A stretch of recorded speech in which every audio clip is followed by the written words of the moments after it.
Hi guys, if you've watched my channel for a while, you'll know how much I love the Bronte sisters. Love is a bit of an understatement because I am obsessed with them. They're my favourite authors, I'm obsessed with their lives, their books, everything about them, and I think that comes across on screen quite a lot because I don't ever shut up about the Brontes. And I'm sorry to say that I won't be shutting up about them anytime soon. And by sorry, I mean I am never shutting up about the Brontes, and I've got an excuse to talk about them now because I am so happy to be able to reveal that starting from next year I am going to be the Bronte Society Young Ambassador. Yes, what? Emily Brontë is basically my boss now. I am so excited to work with the Bronte Parsonage Museum and the Bronte Society, and as part of my role I am going to be running an online Bronte Book Club. I cannot wait. It's an excuse for me to reread the books again and for you to read them either for the first time or the second time or the millionth time, and I just cannot believe that I get the opportunity to do this. You have seen how much I love the Brontes, and now I get to do something that means so much to me and is a job that makes me realise just how lucky I am to get to do something so cool.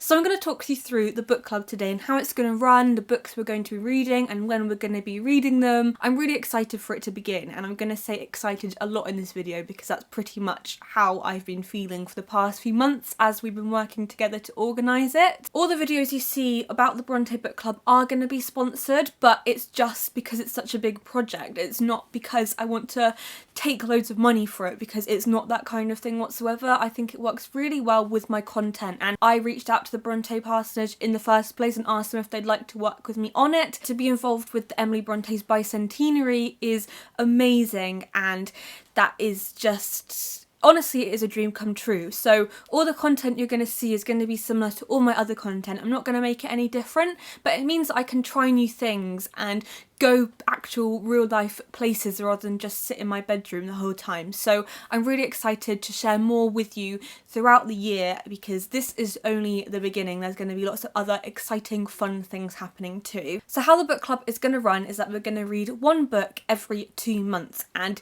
each 2 months is something that I'm going to call a cycle. So every cycle there'll be a video per month, and it will be related to either the book that we're reading in that cycle or something about the Brontes. So I'm going to be visiting the Bronte Parsonage in Haworth, and I can't wait to film whilst I'm there and show you around Haworth and talk about the Brontes in the place that they actually lived and breathed. I love Haworth, it's my favourite place, and I'm so excited to visit lots next year. So I'm also going to be talking about their lives and other related books, so this is just the beginning. I am going to talk about the actual Bronte books, but lots of other related books too. So it's going to be really fun and interactive, and I hope that you will enjoy it. So of course the most fitting book that we could start the year off by reading is Wuthering Heights by Emily Brontë, because it is the 200th anniversary of her birth, and the Bronte Parsonage have done lots of different events for the past 2 years and for the next 3 years. So this year is Branwell's bicentenary, the year before was Charlotte's. In 2019 they're celebrating 200 years since Patrick Bronte went to Haworth, and in 2020 it is the bicentenary of Anne's birth. So there are so many events going on. I feel really honoured to be a part of the celebrations that are going on in Haworth and in other places too.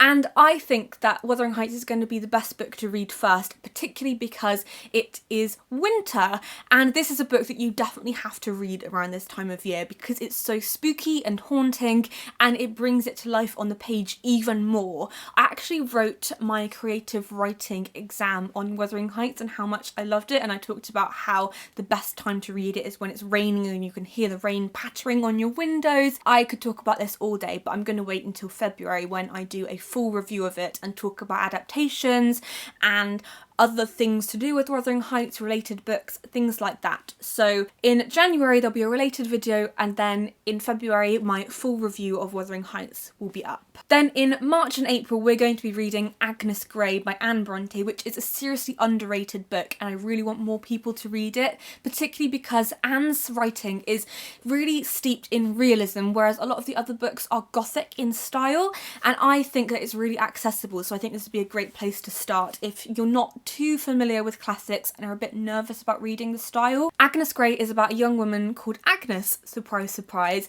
and she has to become a governess because she has to finance her family because her father is ill and can't support them anymore, and the families she goes to are absolutely deplorable. They are really horrible children, and Agnes has the patience of a saint, and I loved reading about Agnes, and I think it's really fascinating to consider how similar this is to Anne Bronte's life. Is it steeped in realism, actual realism based on Anne's life, or is that not true at all? And that's something I'd really like to consider in March and April. Then in May and June, we're going to be reading Jane Eyre, and I actually chose this one to read after Agnes Gray because they're very similar books, but written very differently. So whereas Agnes Gray is very much, this is what actually happened, this is the facts, Jane Eyre is very creepy and spooky and is definitely gothic. It encapsulates perfectly what a gothic novel is, and it's about Jane, who is also a governess like Agnes, but there are really horrible, weird things going on at Thornfield Hall where she goes to live. I have this lovely vintage classics edition, and it features one of my favourite quotations on the back, which is, "Do you think because I am poor, obscure, plain and little, I am soulless and heartless?"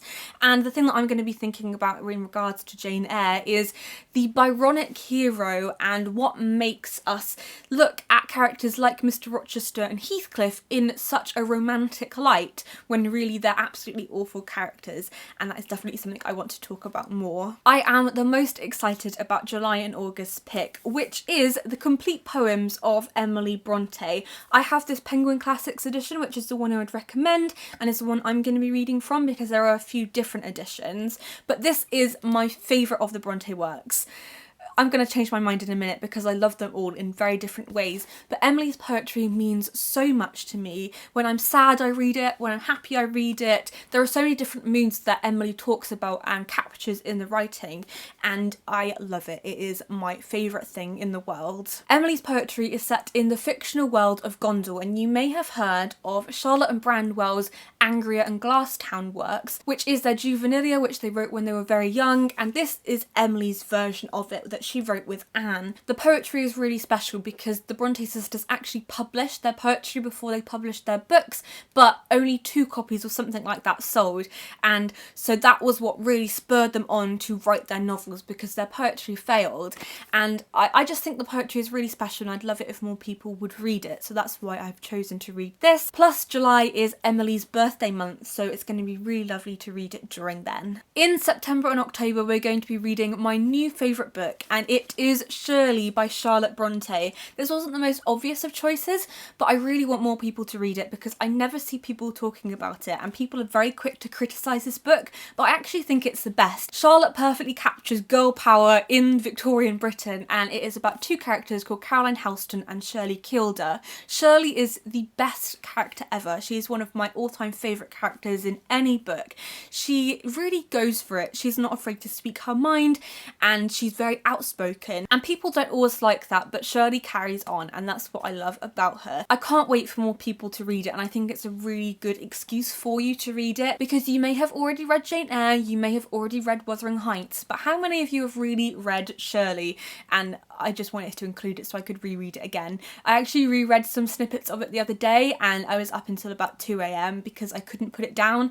Once I read a page, I had to read the rest of it because I love this book so much. And then the final book we're going to be reading in November and December is The Tenant of Wildfell Hall by Anne Brontë, another book that perfectly captures what it's like to be a woman in Victorian Britain, but on a very different perspective than Shirley, because this is about a woman called Helen Graham who has an abusive husband and has to run away with her child, and this is a time when women weren't allowed to own their own property if they were married. Everything they had when they got married was handed over to their husbands, and so it's very difficult to run away and to start a new life for yourself. It's an absolutely stunning piece of fiction that I want everybody to read just to hear Helen's story and to see how Anne tells that story because it's very special. And I love Agnes Gray, but this is a very different book, a lot more touching and heartfelt, whereas Agnes is light light and ambles along, this really does tug on your heartstrings. So those are the books that we're going to be reading next year for the Bronte Book Club. I am so excited to get reading Wuthering Heights in January, and I really hope that you will join in too.